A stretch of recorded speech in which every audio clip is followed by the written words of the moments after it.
I give to you the guy that is my hero, the guy that is the greatest representative of the liberty movement in our time, my father, Ron Paul.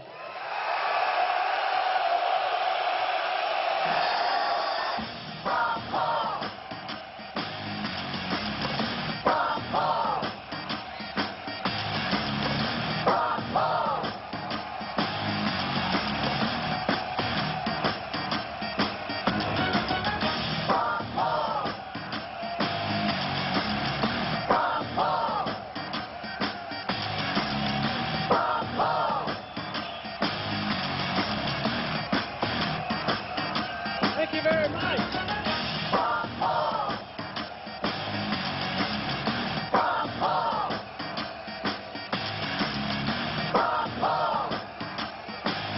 Thank you.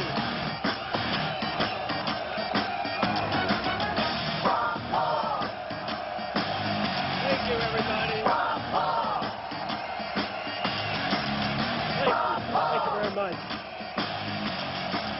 Thank you.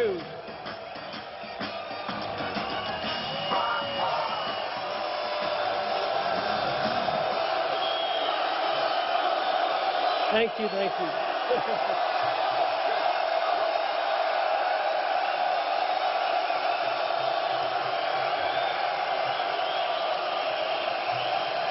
Thanks. Thank you. So nice.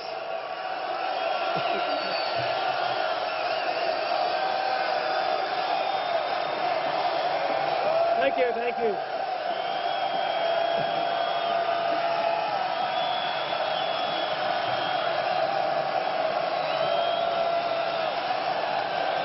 Okay.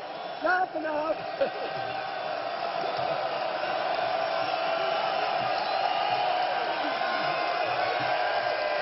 That's very nice, very nice, very nice. Thank you very much. Is there anything left for me to say? Oh, this is wonderful. It's wonderful to be among friends with my family, and for a good reason, to promote the cause of liberty in a revolutionary spirit. Thank you very much for being here.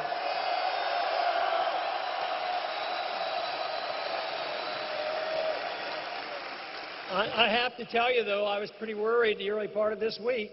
Saw a couple of bad articles. It wasn't the hurricane that I was worried about, but I saw that it said, revolution is over. There's going to be no revolution. Major paper in Washington, D.C., they said the revolution will not be happening. Don't they only wish?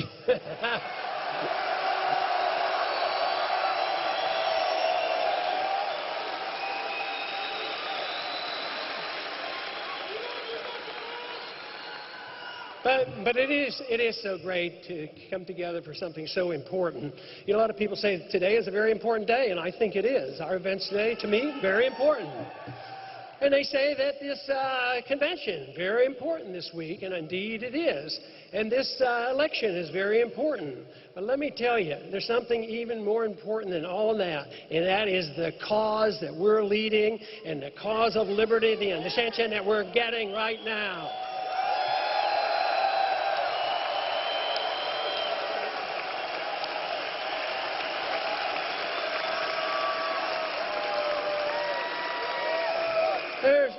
There's been a lot of talk about whether or not I would get to speak at the convention. And, of course, I've written that off. But today, I was very excited. I got a call from the RNC. And they said they changed their mind.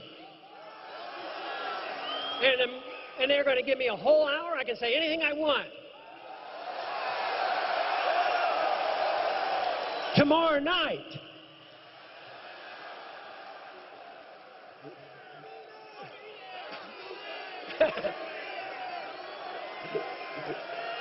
Just kidding, just kidding. First off, I really want to recognize our delegates, hundreds. I don't know how many, but thank you, thank you.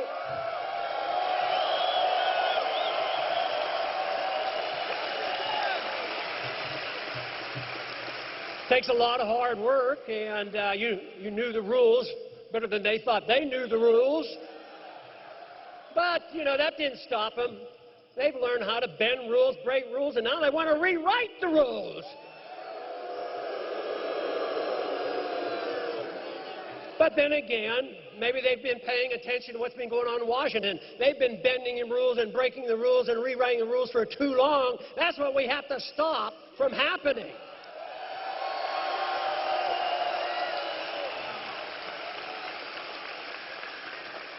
You know, the people at the convention were worried just how much trouble we would cause, and you generally have known what my advice is. Just stopping something for the sake of stopping doesn't achieve a whole lot, so I've been a little bit cautious. But what they have found out is they've overstepped the bound. There's a big fight going on, and we're involved in it, but everybody else, a bunch of them, are joining us and saying, you've gone too far. The Ron Paul people were right about overstepping their bounds.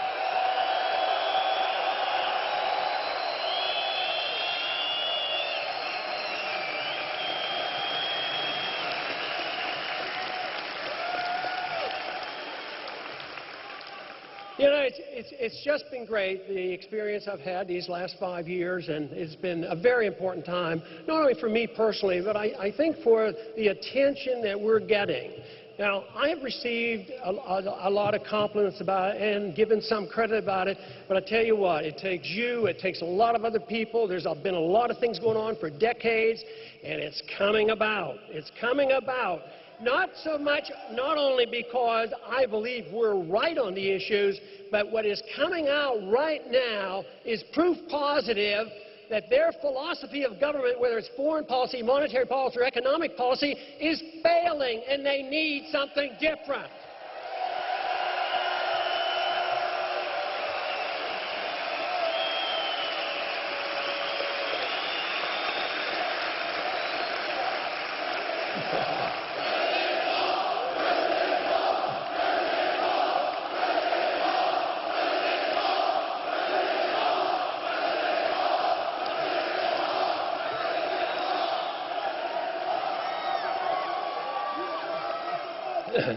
I have often quoted, you know, Victor Hugo about, Samuel Adams about an irate, tireless minority, and bringing about changes in that way. But ultimately, that minority is irate and tireless, and they, you know, light the fires of liberty in the minds of men. Yes, that's important, but ultimately, numbers do count. And even numbers do count when they don't count all the votes as well, because we do have the numbers.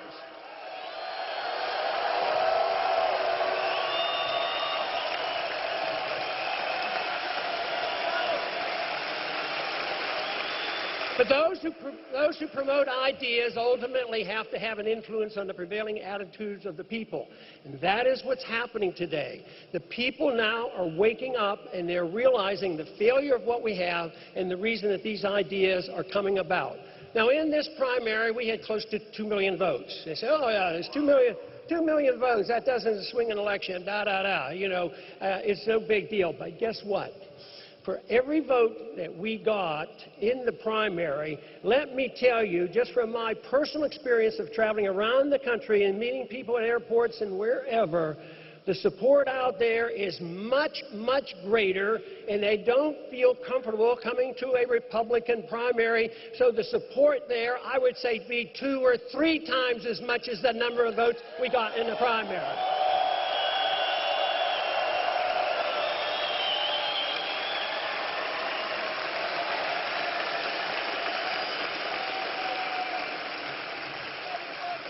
We have talked a lot about the excitement that the young people bring, the excitement we've had on the campuses.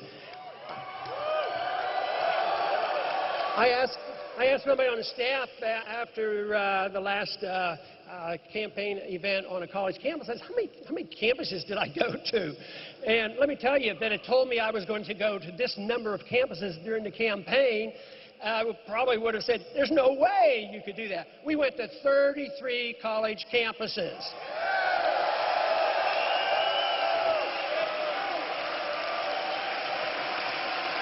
talked to, talked to close to 150,000 young people, enthusiastic. Were they the conservative college campuses, or were they the liberal college campuses? No, they were all the college campuses. They welcomed us.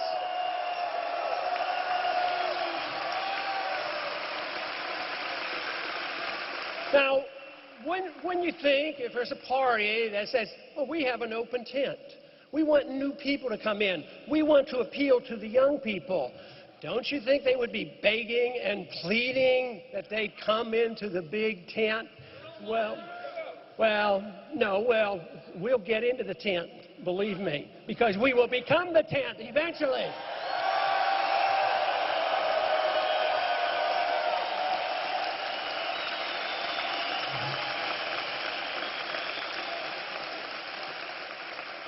Once they know we are the future, they will know about this. But the young people certainly have the enthusiasm.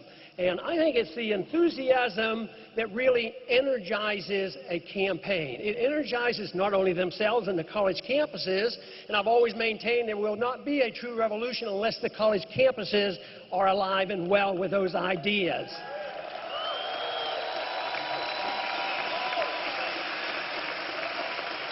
But there has been so many times that the young people, not only those of voting age, but sometimes 13 and 14 and 15, they bring their parents to the office and have them converted into believing and understanding about what liberty is all about. Young people energize a lot of other people and give the energy to the remnant who are with us already. So this to me is exciting with the energy that we have. It seems to me that they would be begging and pleading for us to come into the party.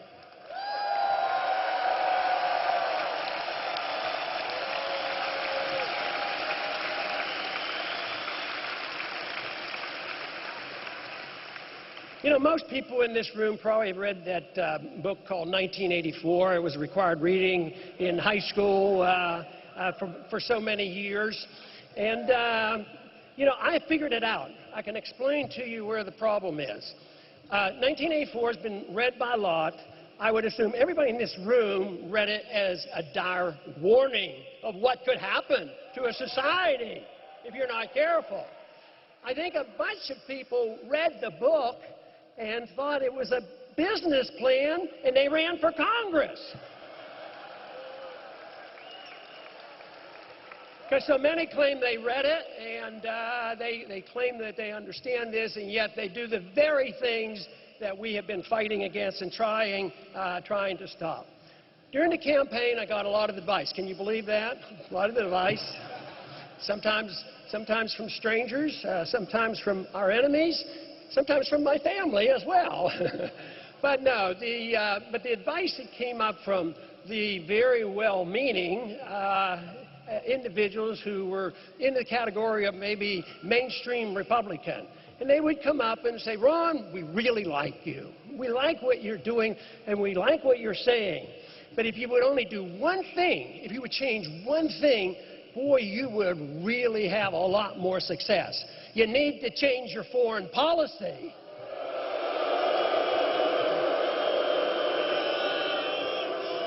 And of course, if I didn't have the policy that I do have, I don't believe we would be here tonight.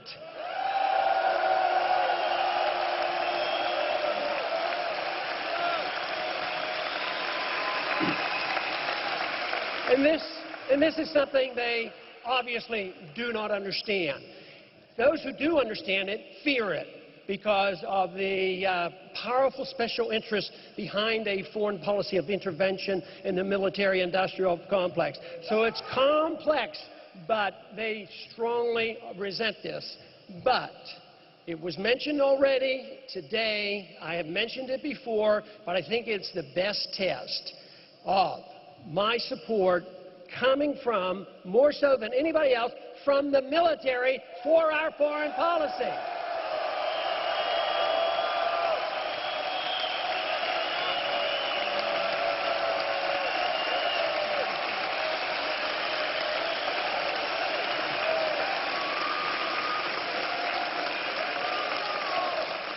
The subject of monetary policy, of course, comes up frequently in Washington on our committee, but off and on over quite a few years. And the question has always been, what are we going to do with the penny?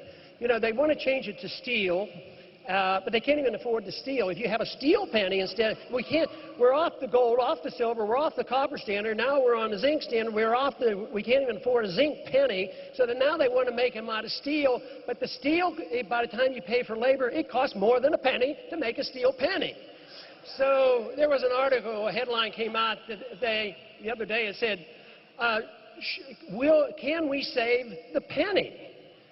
And I got to thinking, well, they don't understand monetary policy or they wouldn't be talking that way. The bigger question that we will be forced to face is, can we save the dollar?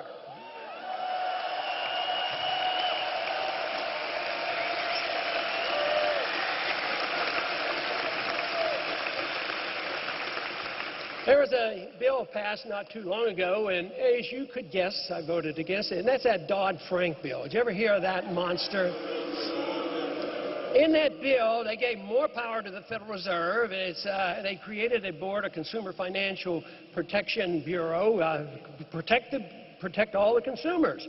So they were given a task here a couple of months ago, and it was designed to make things more efficient. That's why this story will tell you why efficiency is not the answer to our problems. We don't want more efficient government. We want to get the government out of the business that they're not supposed to be doing.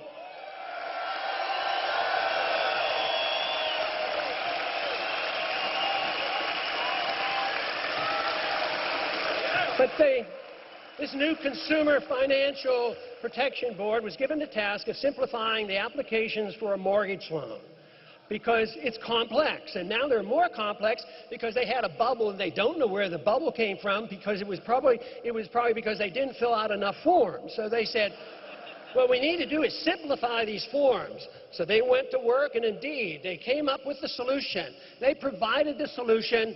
It was 1,000 pages long on how to reduce 2 forms to 1 form. All these new regulations placed on everybody who applies for a bill, and they think that will be the solution. But that isn't the solution. The solution is get the government out of our lives and off our back and out of our wallets.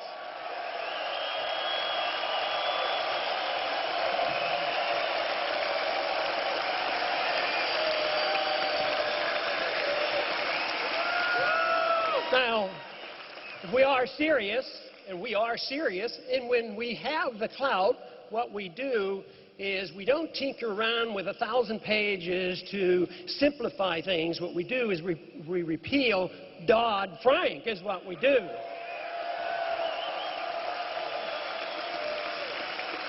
And another, you know, there was another time the Republicans, when they were in charge, they passed the Sarbanes-Oxley. It's cost businessmen $1 trillion with new regulation. But that was when the conservatives were in charge. So when we're getting rid of Dodd-Frank, we get rid of Sarbanes-Oxley as well.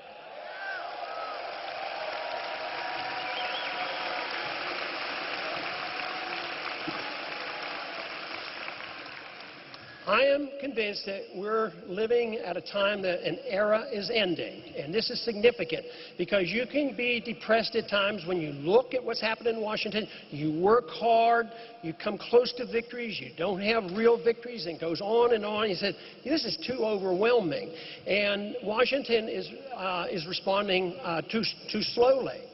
But the end of an era provides an opportunity. And I'm thinking recently about what era are we talking about? And I would say first off, in the last 100 years approximately, what about 1913? That was a beginning of an era. That was a beginning of a time where they said, you know, with the income tax and a new foreign policy, we're going to make the world safe for democracy, and we're going to have a war to end all wars, and we're going to have a Federal Reserve that's going to get rid of the business cycle, on and on. We were going to introduce this wonderful era. Well, guess what? That era is not with us anymore. It's over and done with. We're just looking at the last vestiges of a bad program started in 1913. We will eventually get rid of the Federal Reserve.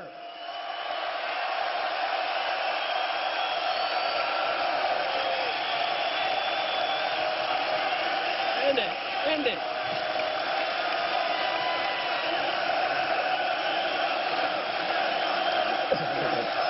Good idea.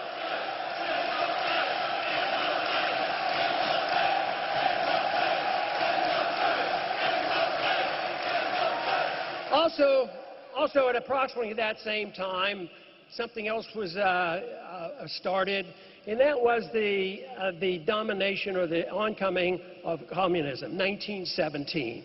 The Bolsheviks taking over, and communism was a panacea. It was all done with good intentions to take care of the people, all those wonderful promises.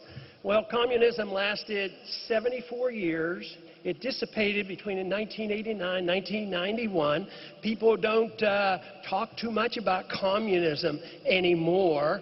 At the same time, communism brought about is hard to count when it gets up into the hundreds of millions. It is estimated that positively 200 million people died by people who were able to put bad ideas out on the table and look at the tragedy of what happened. That era is over and done with. We are not going to see the world go back to that type of a program again.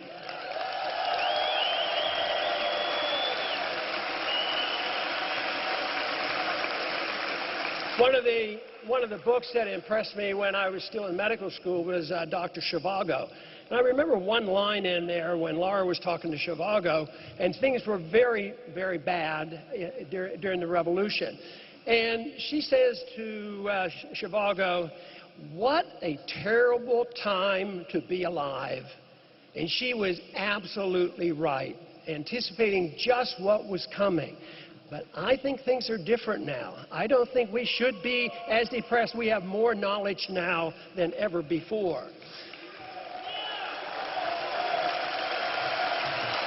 We also had the 1930s, a continuation of the progressive era.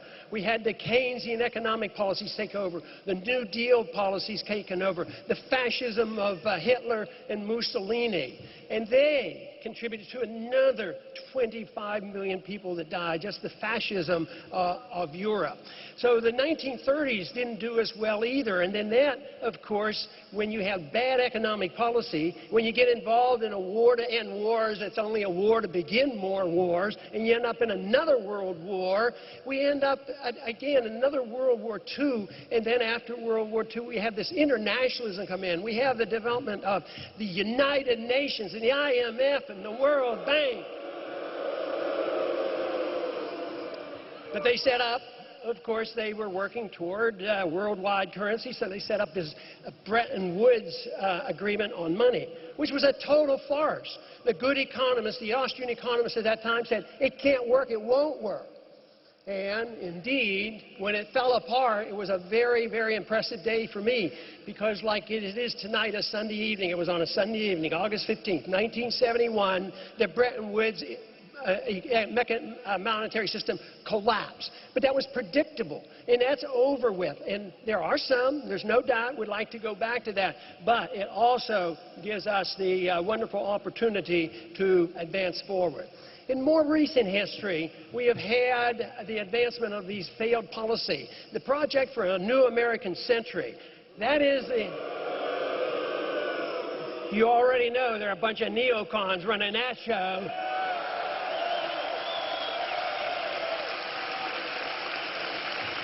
They actually opened up an office in 1997. They closed their office in 2006. That doesn't mean they're gone, and that doesn't mean they're not influencing most of the politicians in Washington, but believe me, they're losing steam. Right now, the wars that have been fought in these 10 last years has given us $4 trillion worth of debt, are unpopular, we can't afford them, the American people want us out, and they want to bring the troops home.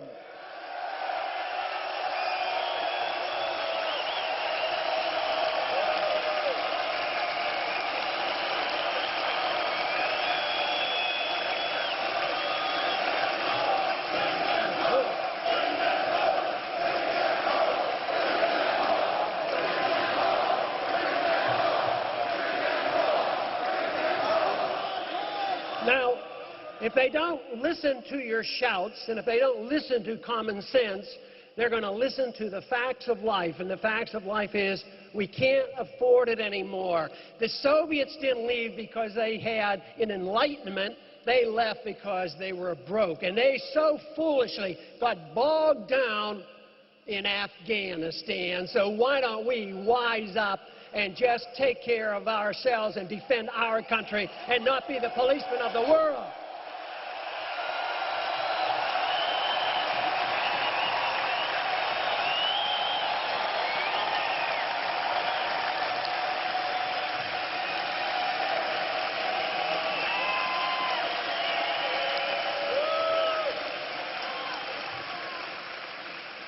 These conditions that have been developing for the past 100 years, and now we're in the midst of a change, providing an opportunity for a revolution towards liberty.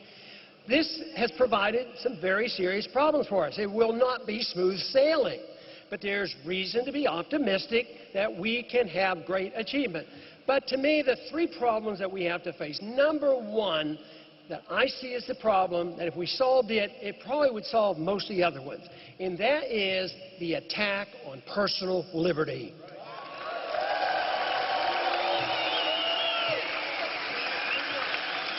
If people truly understood what personal liberty means, that you have self-ownership, that you have a natural God-given right to your life, therefore you have a right to your liberty, and we defend all life and all liberty regardless of our judgment about how people are using that liberty, then we would have the natural sequence of saying, if that is the case, you have a natural right to keep the fruits of your labor, and all of it.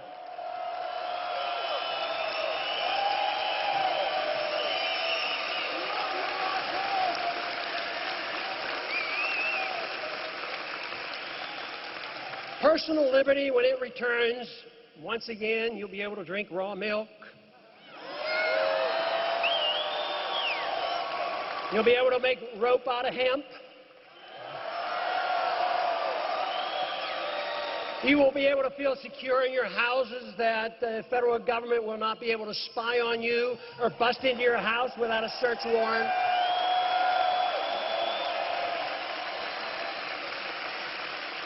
You will be allowed, without a government permit, to buy nutritional products when you please and what you please.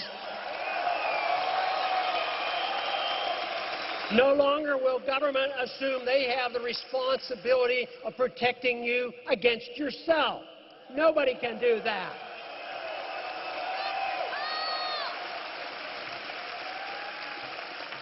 The emphasis will no longer be on economic and personal security. The government will take care of us, but it will be emphasizing the government is there to protect our liberty. You know, they can give us security, you know, whether it's economic, which always fails, or whether it's personal security. But you will become, if the government said we can provide you perfect security, isn't that what we do with animals that we breed to raise up and eat? I mean, this is what happens. They're secure. You put them in cages, or you put them in fields, you fatten them up, you take care of them. They have all the food they want and the best nutrition until it's time to butcher. And this is safe. So what you want is liberty. You don't want this false sense of security that governments cannot give you.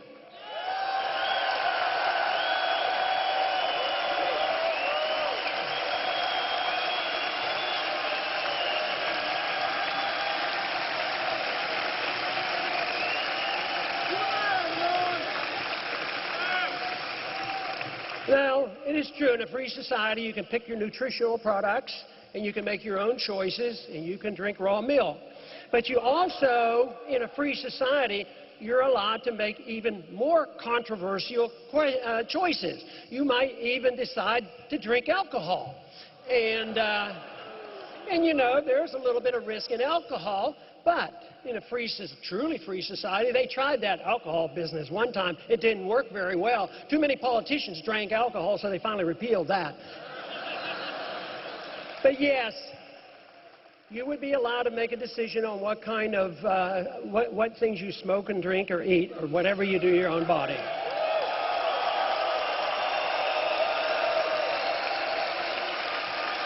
Now, course, the argument is what would happen to the world if they had freedom of choice to imbibe drugs and all these dangerous things? Well, why don't you go back and look at early American history up until about 1938 and find out how many people were using these drugs in the 19th century. So once again, it's who gets to make these decisions. But the hardest thing for some people to accept, both liberals and conservatives, on this issue of tolerance of your freedom. Yes, we want you to have your freedom. We want you to make your own choices, and we're not going to tell you that you can't make bad choices. People say, well, doesn't that mean you endorse it? What if people drink too much or smoke too much into making their own choices? Well, there's one rule. They have to assume the consequences of their actions totally and completely.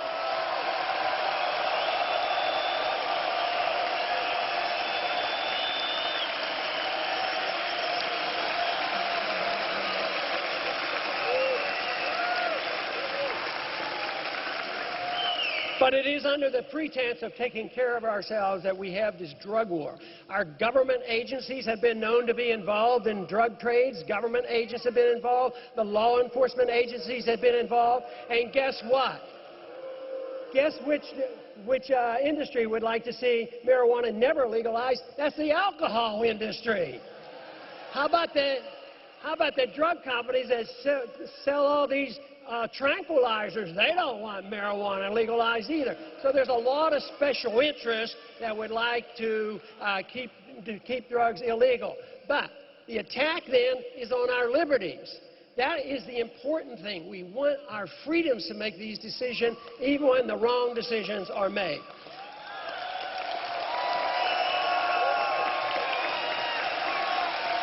Now,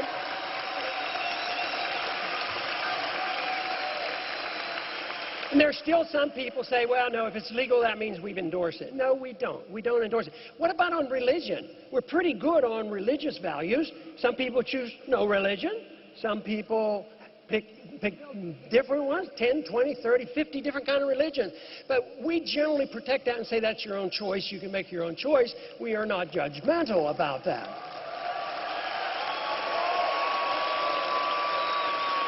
And we're pretty good, but we're getting, we're getting sloppy on it to protect your intellectual freedoms. Now that they want to regulate the internet and arrest people for saying things,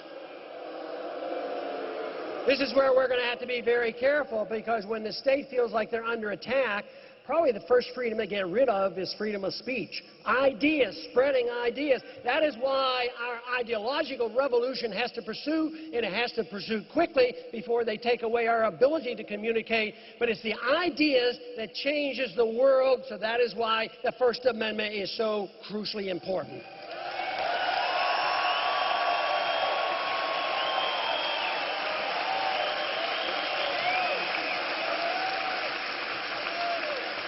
In the second area that we have a great deal to be concerned about, and that is economics.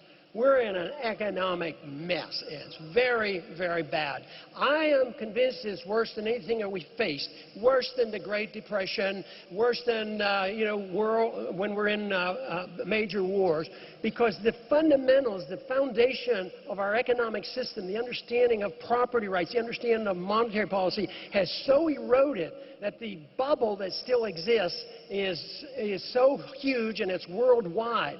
So when we see hints of this breaking apart, in Europe, or what's going to happen, to the euro and the European community, and what's going to happen to us, well, generally so far, with our Federal Reserve and our Treasury and so far our Congress, it says, well, we better be in Europe because our bank's over there and we don't want to let everybody fail, so we have to keep bailing them out. And I would say that that eventually is going to bring the downfall of the dollar and the downfall of the economy, which means that there will be more excuses for them to crack the whip and crack down on our civil liberties. This is why understanding civil liberties, individual rights, are so crucial in tying it in to monetary policy and property rights, because we cannot allow that to happen.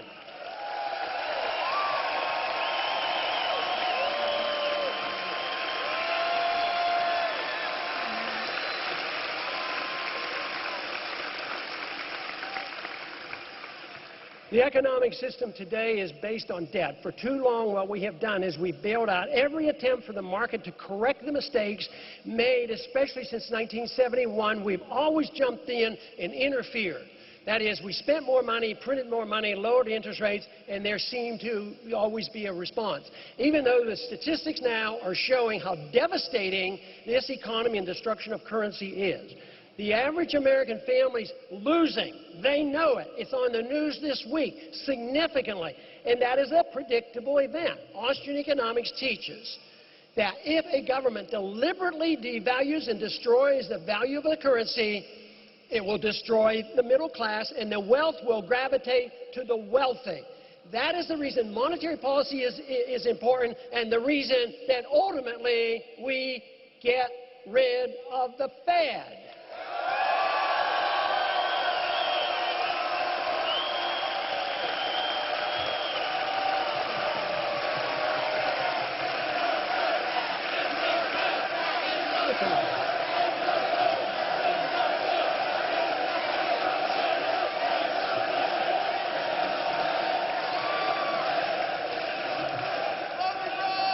Some people ask, well, haven't we had a accumulation of wealth in the last several decades? Some people have gotten wealthier, but the average person hasn't. And the middle class is smaller, is especially smaller in these past 5 years. So you print money, and even if they get a GDP to go up, it's represented by the government spending more money on cruise missiles or something. And that doesn't help you. It doesn't help your income. It doesn't help keep prices down. It doesn't help you one bit. And it is so destructive because when the trouble comes and the Fed say, we are all wise, we know what interest rates should be, we know what the cost of money should be, and therefore we're going to make it free. And guess who qualifies? The big banks. And they get free money and they loan it back to the governments, and they buy the bonds, finance the political system, and they make a lot of money. But what happens to the average person who decides they need to be frugal? Times are tough. Spend less, save more, be prepared, take care of ourselves, act responsibly. Guess what?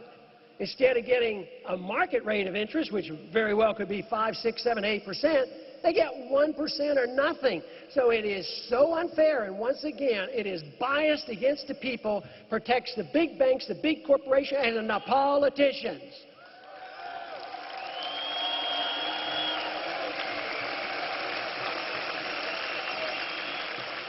In the other area that we have created a lot of problems for ourselves, but we're in the midst of a transition, and that is on foreign affairs. We're spread too far around the world. We're in 140 countries. We have 900 bases. They're preparing right now to go into Syria, and it probably won't be too long that we may well be in Iran. We don't need another war. We need less wars, and we need to quit.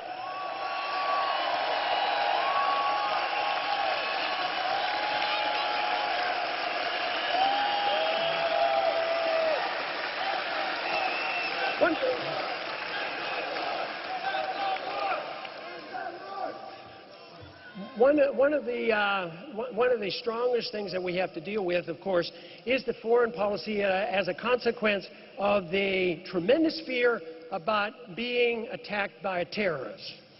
Now, terrorism is a serious subject to deal with, and if you understand the blowback mechanism, of course, we think we can do a whole lot to reduce the threat of terrorism. But right now, the threat of any of us being killed by terrorists is about 1 in 25 million. The odds of getting killed by a car is 1 in 19,000. Lightning, 1 in about 5 million. But guess what? If you're in the military and you have to go over and get involved in a shooting battle to save the world for democracy, make the world safe for democracy, and bring peace and tranquility to these countries, guess what? The estimates are, and there's no precise number, but it's somewhere between 2 and 20 per 100 people, like 2% to 20%, that you will be killed by friendly fire. What a tragedy. And they think that we have to We have to have a drone warfare, constant. Every country, anybody who suggests they dislike us will try to send out drone missiles.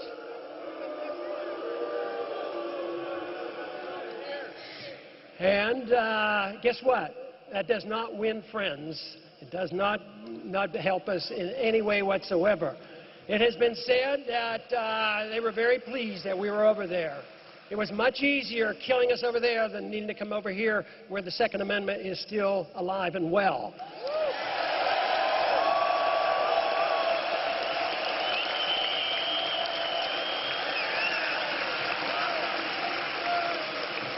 Now, in talking about foreign policy like this and emphasizing blowback, somebody rather nastily said the other day on the internet, and they said, oh yeah, if those Paul peoples had been in charge, Osama bin Laden would still be alive. But you know what I think the answer is? So would the 3,000 people from 9/11 be alive.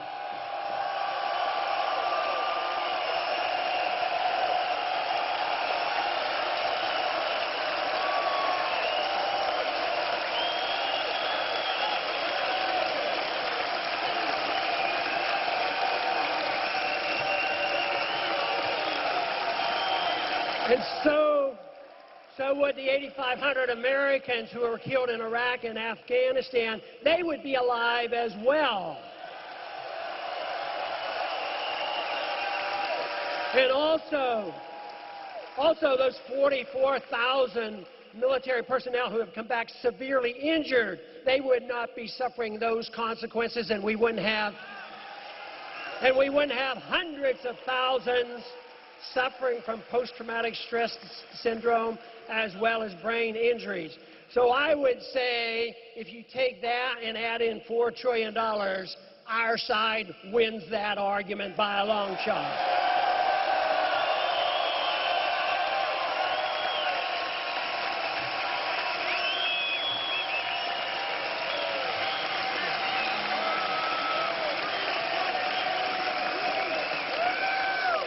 Of course, if we had our way and we removed these dangers, of course, a president would not be able to assassinate anybody, especially never an American citizen.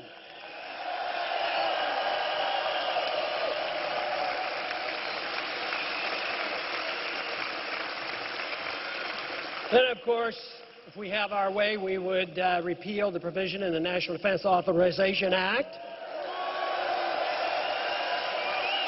This whole idea that they've gone all the way back to 1215, the mess around with the progress of liberty and repeal habeas corpus by saying that you don't have any right of due process and the military can arrest us and put in private prisons and never get a trial.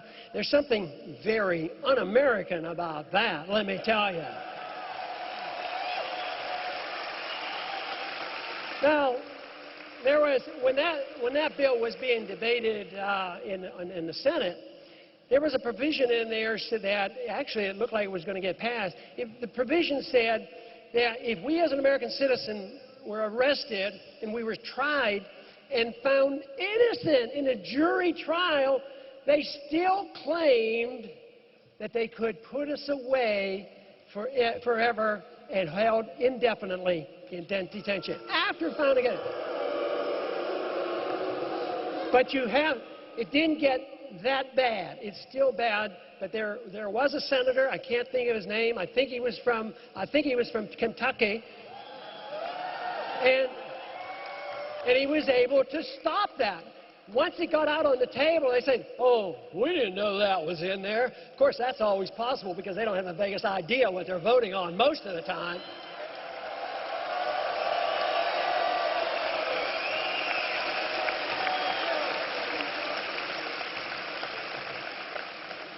That is a problem. You know, there's a Read the Bills Act over there, and of course I think that's a proper thing to do. You ought to read the bill.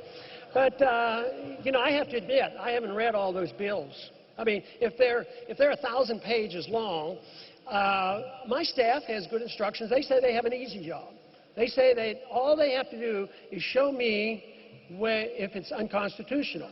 So a lot of times they only have to read the first page.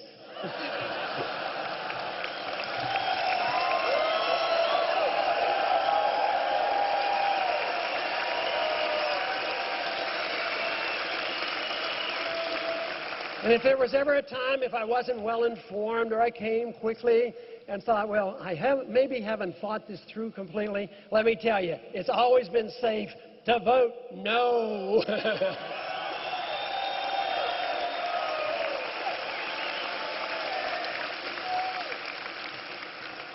You know, I think the important thing that we know in this room, and the growing number of Americans are realizing, that the worst thing we can do is remain silent. How many times I've been to the campuses, I brought the subject up about military arrests and the problems that we're facing, assassination and torture and all these things. And I said, but how many times have you read it or heard about it on the evening news? I mean, it's almost like there's a silence out there. But early on in the campaign, I would bring up, I'd just sort of say, well, let me tell you a little bit about NDAA, and I would think I had to fully explain it. But as soon as I said NDAA, the people in the audience, they were outraged about it, which means we're not silent. We know about it, but we have to get around the system, which will not report on it, because they're part of the problem. They're part of the military-industrial complex.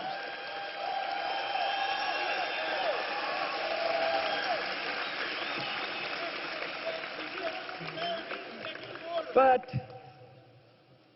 another accusation that is made quite frequently at me and you is that we're not patriotic. Well, we do know the military supports this because they said that's un-American, you're not patriotic. But all our views are supposed to be unpatriotic. They hide behind this, and patriotism is. But I have been taught and I have been convinced that patriotism is that quality that permits us in a free society to criticize our own government when they're wrong.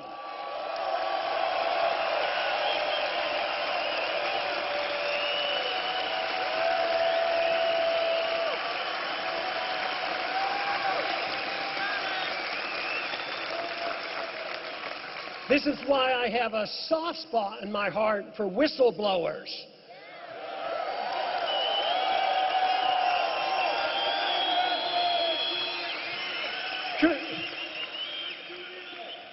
The whistleblower serves a very good function, but quite frequently, what are they accused of? Treason. Why are they doing this? Why are they releasing this information? So, Bradley Manning, you know.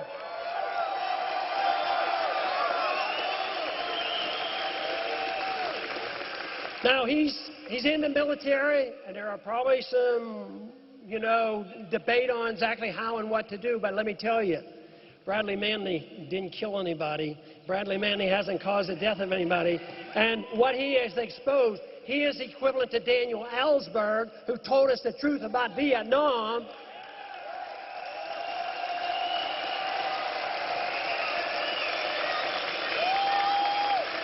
And when Daniel Ellsberg was under the gun, the government wanted to crack down on the exposure on the New York Times. The New York Times, printed the material that Ellsberg released. And that went to the Supreme Court. And Ellsberg did not go to prison. It was upheld, and New York Times did not suffer either the consequence of this. So we're at this point, but just think right now, I'm afraid that if we took a poll across the country and they say, should we try Assange for treason? But most Americans are going to say, oh, yes, he's a bad guy. He's telling us all these secrets. But guess what? He's an Australian citizen. And you read about it all the time. That's try him for treason and bring him to the United States. So we have so much power and clout, even Sweden is submitting to saying, well, if he gets here, we'll drum up some false charges and we'll send him over to the United States so he can have a fair trial. But But those are the kind of things, those are the problems that we need to worry about, that we need to be concerned about, but they're also the kind of things that we can reverse, and that should be our goal, to change this, to know what a free society is all about, to know where we are and what we need to do. We don't have to invent it. We've had a good taste of it. We don't have to go back to a static period in the 19th century because there were a lot of problems. Even the gold standard can be improved upon. So we want to advance the cause. I think the cause of individual liberty actually started in 1215. It got a tremendous boost with our revolution and our Constitution. But we don't want to say we're going back. The people who want tyranny, want big government, that's what is ancient, and that is what we should worry about. They're the ones who want to go back to the Dark Ages.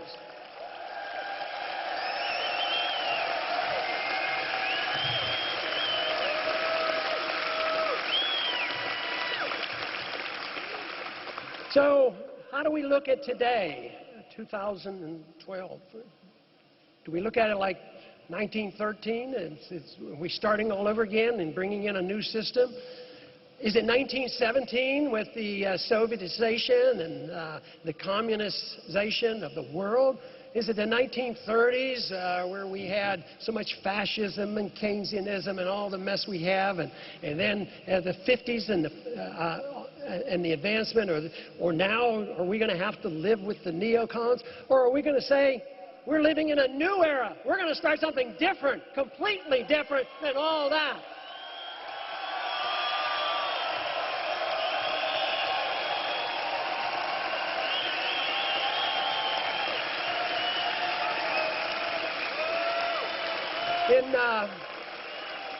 In 1935, Sinclair Lewis wrote a novel, It Can't Happen Here. And that novel essentially was a warning because he believed it could happen here. It was an anti-fascist novel because he was very concerned about Mussolini and the Nazis. And his whole argument was that it can't happen here. But I would like to turn that around and say it can happen here. What can happen here, though, not in the negative sense, there can happen that we can reverse this. If we don't believe it can happen, it won't have a prayer of a chance. We can turn it around if we put the work and effort into it.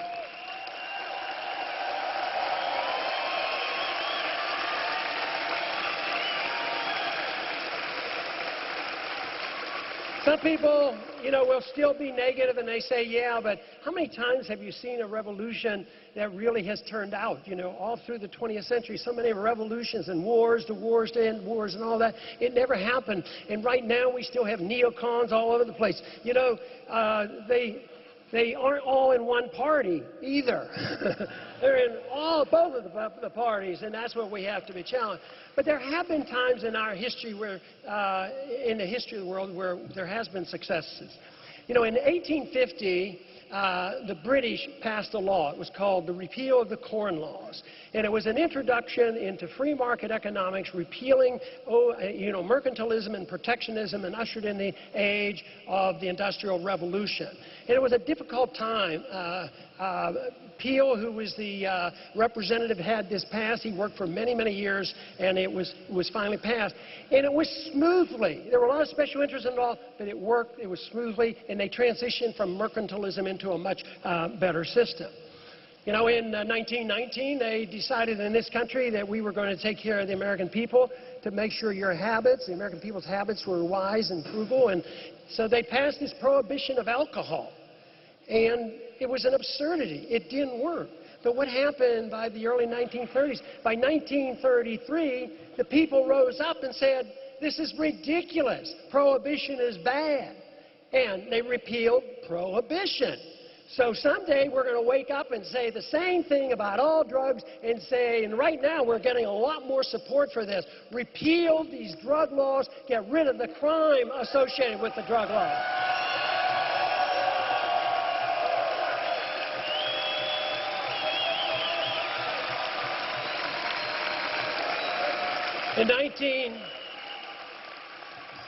In 1933, as Roosevelt took over, he ran believing his program in 1932 was balanced budget. He had the most conservative platform because Hoover wasn't doing such a good job. And he said that he would defend the gold standard and balance the budget and cut spending. Well, that didn't exactly happen because the first thing he did was made it illegal for an American citizen to own gold. I mean, that really told you something about what was happening. But it was illegal to own gold all the way up until 1975. So in 1975, why is gold illegal? And a law was passed, and we moved back in a direction, and the American people could own gold. It's a very important issue. In a free society, don't give up your right to own precious metal, and don't give up your right to own a weapon to defend yourself.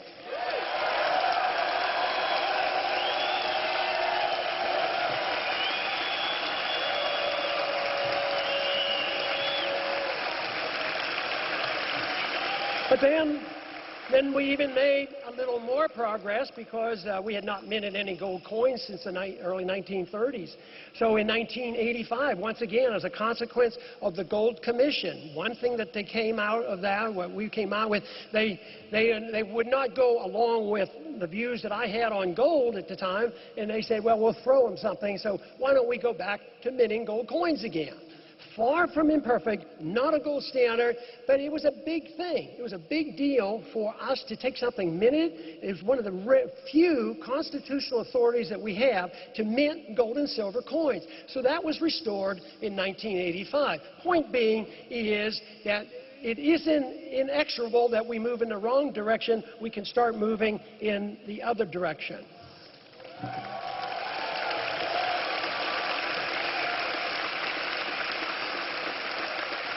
And even if you would have asked me 5 years ago that we would get the attention of the nation and we would get the attention of the establishment Republicans, even where they felt compelled to talk about it in the platform, that I never dreamed that we would get attention to probably 75% of the American people say the Fed ought to be audited.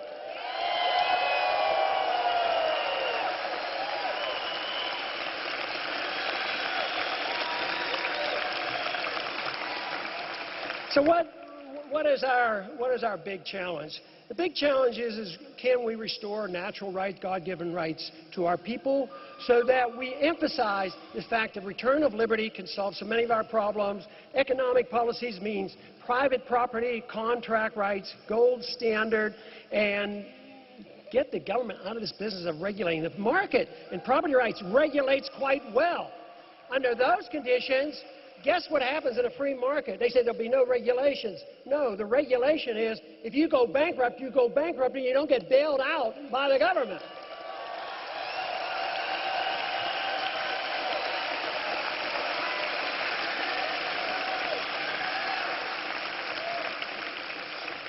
So the really big question I think that we have to decide upon is which way are we going to go? We see the end of an era. Where is it going to go? And I think the choice is one of two. I do not think that there's going to be another Marxist come along and restore enthusiasm for Marxism. I don't think that tomorrow we're going to have the same thing as a Hitler or Mussolini, but I do think we have to worry about fascism, an expansion of what we already have, which is corporatism. The buddy system between big corporations, big banks with the government. And that is the reason that we have to be on the side of saying, yes, if you're big and you made your money because you had special benefits and bailouts and protectionism from the government, that is wrong. But if you're big because you sold a good product to us and we bought it and you got rich, you have a right to be rich for doing that.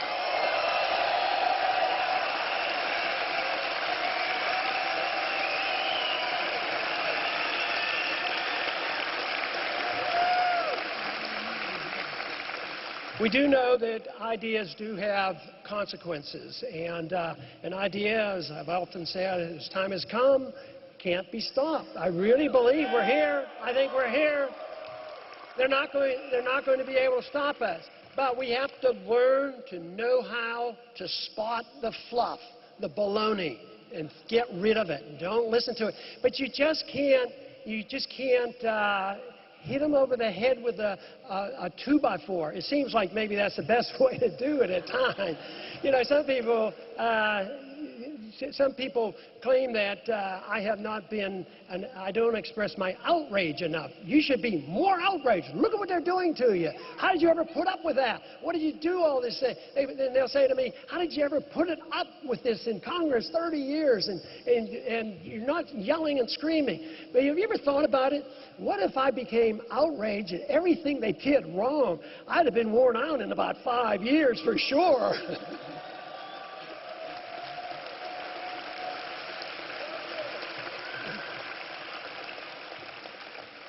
But we do need to sort it out. We do need to know the good ideas from the bad ideas. We do need to persuade people. And politics plays a role in this. And I feel very blessed that I was able to be a professional person, practice medicine, which my wife describes as something I loved, and I did. One of the reasons why I went back to my practice after being in Washington for 6, 7 years. And politics is something that is beneficial if I had not run for Congress. And I consider there's a lot of luck in politics and winning a seat. And I don't think there's any luck in taking your positions. I think that is a freedom of choice, and you make those decisions. So, but anyways, being in the right place in the right time has a lot to do with it. But I think every one of us has a responsibility, because people in an audience like this know and understand the problem. You have more insight than essentially almost everybody in Washington. And I guess that's no challenge. But the difficult task is you have more responsibility. And you say, and a lot of people say, well, and even in the introductions today, they talk about sacrifice. I don't think for a minute I sacrifice anything. I do it out of self-interest. I do it because I think it's good for me.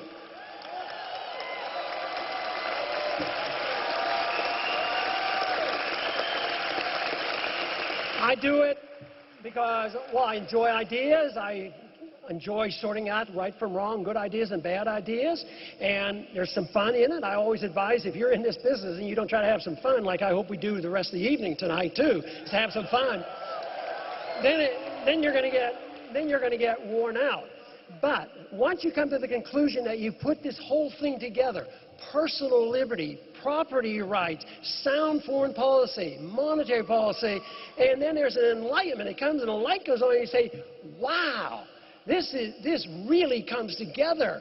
So out of your own self-interest, you spread this message, but you first educate yourself, study and learn how to give the answers. And you don't have to worry about what your job's going to be. If you know the answers and you speak out and you're available, somebody will use you. And it may be in politics. You may run for office. You may organize. Who knows what it'll be? But the obligation is there. You have an obligation to do your very best to change this, because it's in your interest, in your family's interest. It's the interest of our country.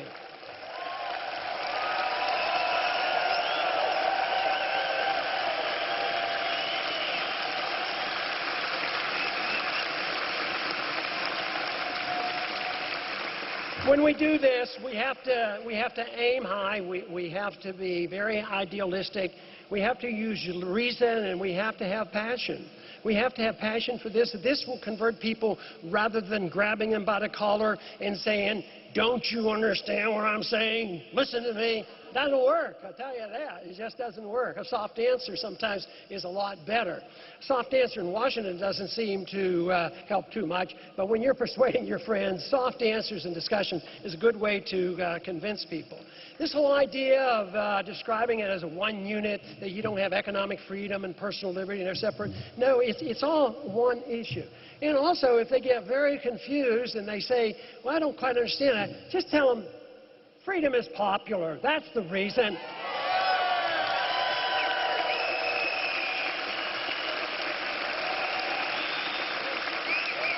And the basic rule that drives this whole philosophy is the rejection of violence. You don't kill other people, you don't take their property, you tolerate other people. And just think about this for a minute. Freedom should bring us together. It should never be divisive, because in this room there might be 1,000 different reasons why you want your freedom. You might want it for personal reasons, economic reasons, religious reasons, intellectual reasons. But if you all agree on liberty, you don't have to worry what the other guy's doing, the other person, or how they dress, or what they say, or what they do. We all should come together to defend liberty.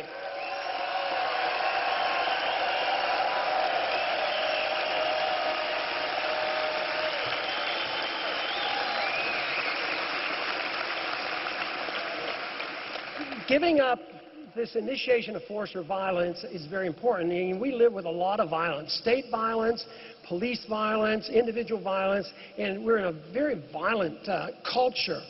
And I think it's a result, and this is my own theory, I think it comes from the fact that welfareism and socialism doesn't generate a sense of self-esteem. And it generates...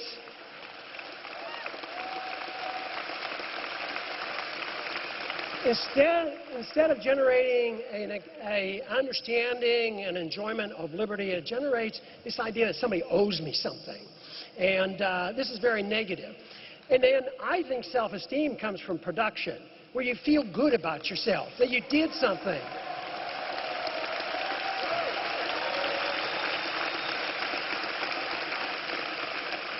Now, some people can produce computers, or it can be a Steve Jobs. I couldn't possibly be a Steve Jobs, but I bet his satisfaction came as much from producing things as it was for just getting another $1 billion. You know, I don't think that's it. It is self-esteem and confidence, but everybody's self-esteem and confidence from producing comes differently. It might be raising a family. It might be doing your job well. You know, you're doing your job well. Various ways. But the self-esteem, to me, seems to be so important. I am convinced that when people lose their self-esteem, they're more likely to do violence to others because they don't even have enough respect for themselves. So injuring others doesn't matter.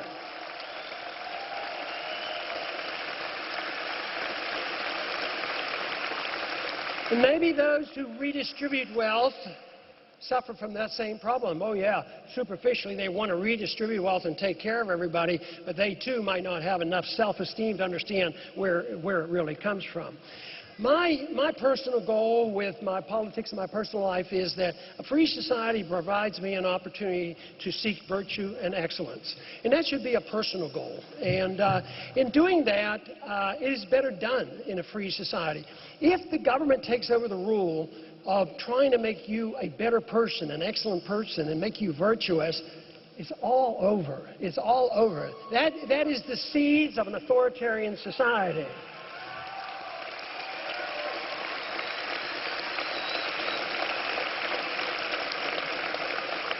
So instead of seeing this as a continuation of an era of the 20th century that gave us so much death and destruction and undermining of our liberties and conditions today that are so dangerous, let us think that we are now moving into a new era where we're going to concentrate on liberty and freedom and property and peace.